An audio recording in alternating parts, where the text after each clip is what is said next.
नमस्कार मेरे प्यारे दोस्तों, स्वागत है आपका मोनू एकेडमी में। तो हमने मध्यकालीन भारत के इतिहास की क्लास में कल गुर्जर प्रतिहार तक पढ़ लिया है। तो आज हम पूर्व मध्यकाल पूरा समाप्त करने की कोशिश करेंगे। जैसा कि मैंने कल आपको बताया था, उसमें कन्नौज का गहड़वाल, शाकंभरी के चौहान, जजाक भुक्ति के चंदेल, परमार वंश, बंगाल में सेन राजवंश, फिर उसके बाद अनहिलवाड़ा के चालुक्य अथवा सोलंकी, फिर सबसे लास्ट में चोल। उसके बाद हमारा विदेशी आक्रमण शुरू होगा, जिसमें महमूद गजनवी का आक्रमण से हम शुरू करेंगे। फिर मोहम्मद गोरी, उसके बाद दिल्ली सल्तनत शुरू हो जाएगा। तो मेरे प्यारे दोस्तों, यदि आपने मेरी पुरानी वीडियो यानी कि पिछली वीडियो नहीं देखी हो तो आप मेरी प्लेलिस्ट में जाकर देख सकते हैं, जिसमें मैंने प्राचीन भारत पूरा पढ़ा दिया है। और यदि आप हिस्ट्री के लिए नेट जेआरएफ की तैयारी कर रहे हैं तो ये वीडियो उसके लिए भी उपयोगी हैं। तो वीडियो शुरू करने से पहले दोस्तों मैं अपने बारे में बता दूं, मैंने बीटेक मैकेनिकल इंजीनियरिंग से की है और पोस्ट ग्रेजुएशन में हिस्ट्री, और मैं असिस्टेंट कमांडेंट के इंटरव्यू तक गया हूं। तो प्यारे दोस्तों, चलिए करते हैं अपने आज के वीडियो की शुरुआत। तो सबसे पहले कन्नौज के गहड़वाल। तो इसमें मैं कन्नौज का गहड़वाल इसलिए नाम रखा है जिससे आपको ये भी याद हो जाए कि गहड़वाल कहाँ पर राज करते थे, कन्नौज में। क्योंकि कई बार ये सुमेलित करने में आए हैं, जैसे कि आते हैं ना क्वेश्चन कि युग्म सुमेलित करें या फिर इनमें से कौन सा युग्म सुमेलित नहीं है। तो इस प्रकार से आपके ये नाम याद भी रहेंगे। तो जैसे कि मैंने लिखा है कन्नौज का गहड़वाल, तो गहड़वाल कहाँ पर थे, कन्नौज में।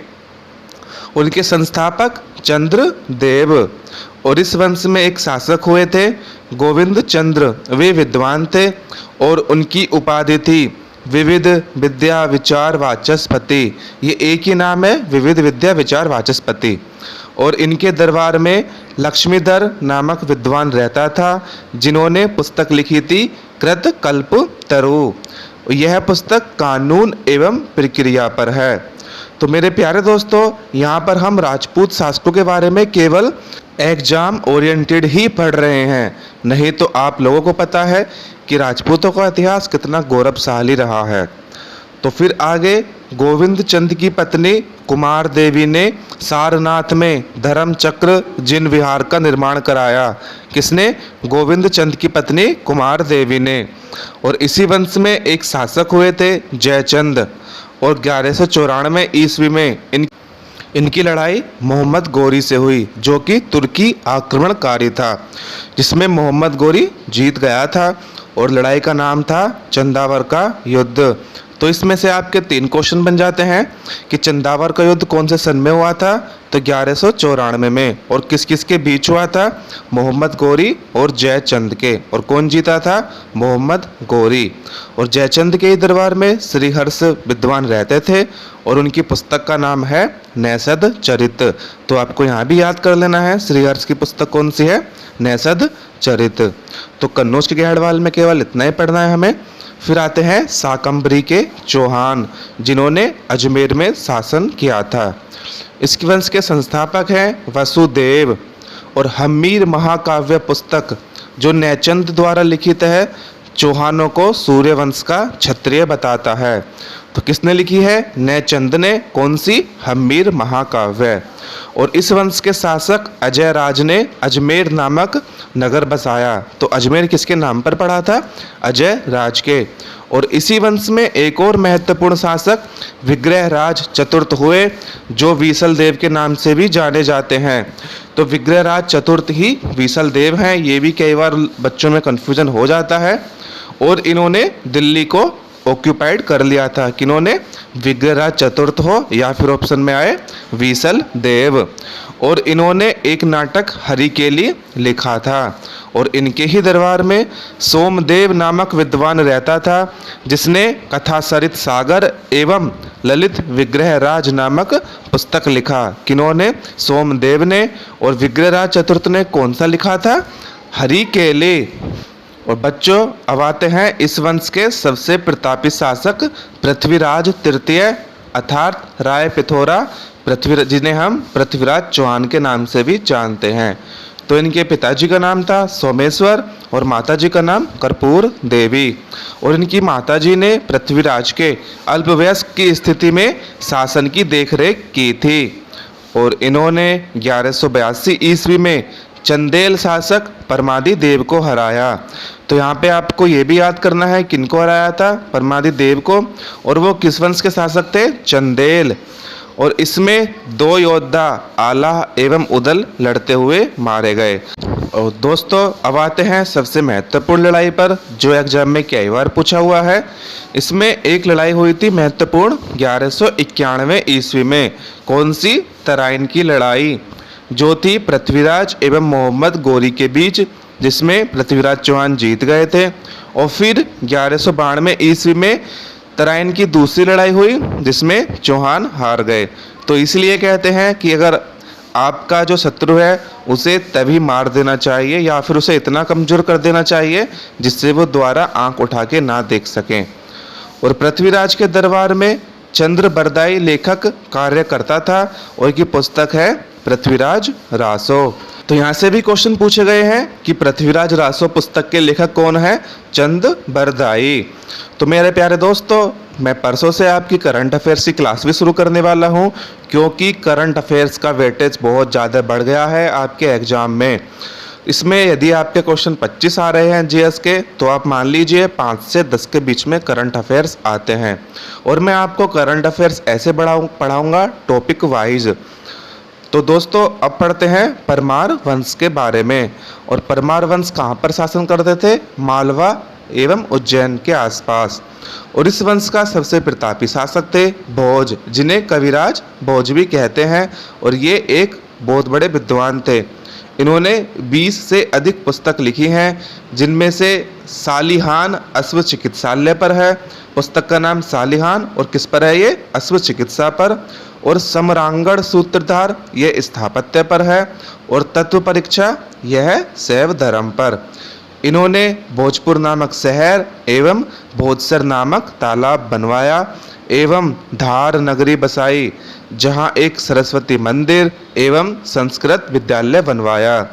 और इनकी मृत्यु पर विद्वानों एवं पंडितों को काफ़ी दुख हुआ और एक कहावत चल पड़ी, जो थी अद्धारा निराधारा निरालंबा सरस्वती पंडिता खंडिता सर्वे भोजराजे दिवंगते। आपको ये याद करने की ज़रूरत नहीं है, फिर भी मैंने आपको बता दिया है।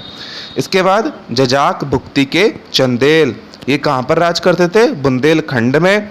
और इस वंश के संस्थापक थे नन्नुक। वस्तुतः तो चंदेल वंश के शासक थे, अपने मंदिर निर्माण के लिए जाने जाते हैं।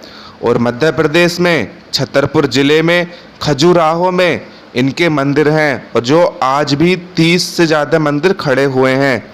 और इसमें सबसे अधिक प्रसिद्ध है कंदरिया महादेव मंदिर। इसका निर्माण किसने करवाया था, चंदेल शासक विद्याधर ने। तो याद कर लीजिएगा कि कंदरिया महादेव मंदिर किन्होंने बनवाया था, चंदेल शासक विद्याधर ने। जिस समय महमूद गजनवी का आक्रमण हुआ था, चंदेल शासक यही थे, विद्याधर। और ये दावा करते हैं कि महमूद गजनवी इन्हें पराजित नहीं कर पाया था, अर्थात इन्होंने महमूद गजनवी को हरा दिया था। इसके अतिरिक्त और मंदिर भी हैं यहाँ पर, जैसे कि मांगंतेश्वर शिव मंदिर, जिननाथ, बैद्यनाथ, विश्वनाथ और चतुर्भुज मंदिर इनमें प्रमुख हैं। तो अब आते हैं बंगाल में सेन राजवंश। इसमें एक विद्वान शासक बल्लाल सेन हुआ और इनकी पुस्तक है दान सागर एवं अद्भुत सागर। और आगे इसी वंश में एक शासक हुए थे लक्ष्मण सेन।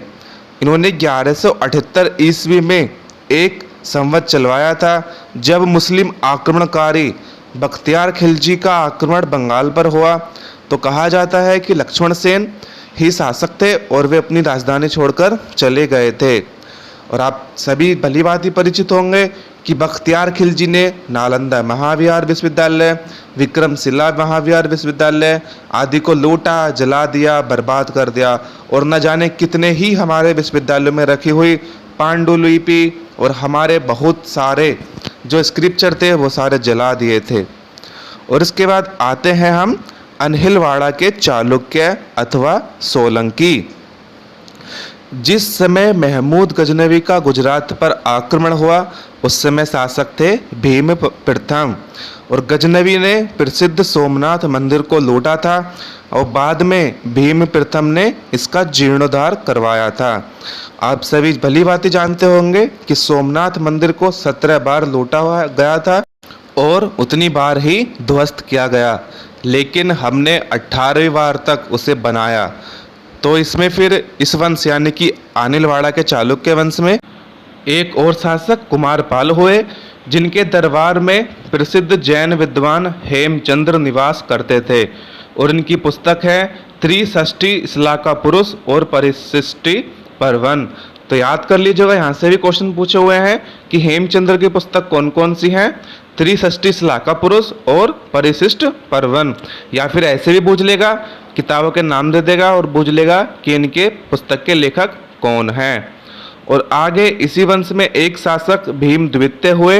इन्होंने मोहम्मद गोरी को 1178 ईस्वी में हरा दिया था और यहाँ तक कि कुतुबुद्दीन ऐबक को भी हराया था, और लास्ट में कुतुबुद्दीन ऐबक के हाथों पराजित हुए। तो दोस्तों, आपने ये चीज़ें इतिहास में पढ़ी भी नहीं होंगी कि भीम द्वितीय ने मोहम्मद गोरी को भी हराया था और कुतुबुद्दीन ऐबक को भी। उम्मीद है कि जैसे ही सिलेबस चेंज होगा इन सब चीज़ों में हमको पढ़ने को मिलेगा। बहुत से राजाओं के नाम आपने सुने भी नहीं होंगे जिन्हें इतिहास की किताब में ओझल कर दिया है। तो मेरे प्यारे दोस्तों, अब हम कल पढ़ेंगे चोल दक्षिण भारत। चोल साम्राज्य भी बहुत बड़ा था और इसमें भी हम देखेंगे कि चोल साम्राज्य ने अपना स्थापत्य कहाँ कहाँ तक किया था। इसके बाद अब फिर देखेंगे हम कल की वीडियो में विदेशी आक्रमण, जिसमें महमूद गजनवी का आक्रमण और मोहम्मद गोरी प्रमुख था। तो मेरे प्यारे दोस्तों, आज की वीडियो यहीं समाप्त होती है।